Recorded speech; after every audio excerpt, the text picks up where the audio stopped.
Hi! Let's go! Mag-pack tayo ng mga orders na perfume ngayon. At yung mga order na perfume is 50 ml silang lahat.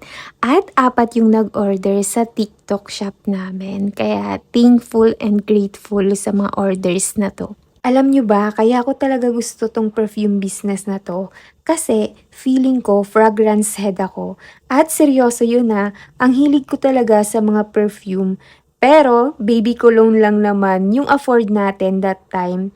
For me kasi, confidence talaga kapag alam mong mabango ka. So fast forward to a few years later, naisip ko, why not create a local brand na luxury yung amoy at inspired din siya sa mga mamahaling perfume. Pero, affordable siya and that's where the research phase started. Ang laking plot twist ng research phase akala ko nung una madali lang. 'Di ba ma-search mo naman siya sa YouTube at ngayon ma-search mo na din yan sa TikTok na parang halo-halo ka lang ng fragrance oil at alcohol na okay na, tapos na okay na yung ganun. Girl, mali. Sobrang nagkamali ako doon. Grabe din yung trial and error ko dito Merong amoy alcohol lang siya, meron namang amoy panlinis din ng banyo, at meron ding sumasakit yung ulo ko kapag naaamoy ko siya. I think I spent around 3 to 8 months just formulating lang finding the right oil concentration and sourcing ng suppliers na legit.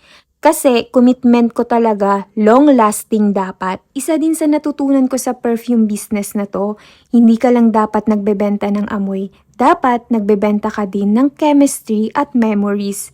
Kasi 'di ba, scents are very strongly tied to memories. Nung nag-decide at nag-start na ako magbenta, to be honest, super inatake ako ng imposter syndrome. Sabi ko, sino namang bibili sa akin? Ang daming sikat na perfume brands at influencer na may ganitong klaseng business.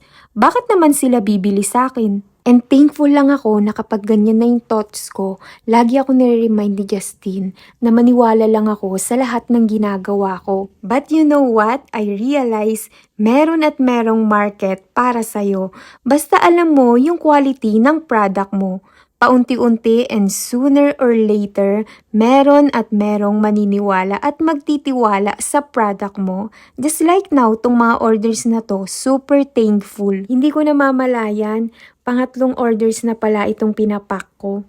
Right now naman, everyday process pa din and learnings, at alam nyo ba, we are looking to launch candles, organic soap, colognes. Who knows, di ba? Malay natin. Pero for now, focus muna tayo sa quality ng products from scents to bottles. And looking forward na mas dumami pa yung mga orders natin, i-manifest na natin yan. Para makapag-stocks na din tayo ng marami kasi right now, hindi talaga ganun karami yung ini-stocks namin na perfume. Thinking of perfume business? Go for it! Hard work siya, madaming failure at aral. Pero seeing your brand name in a bottle, unmatched feeling, physical and emotional reward talaga. Yun lang! Bye!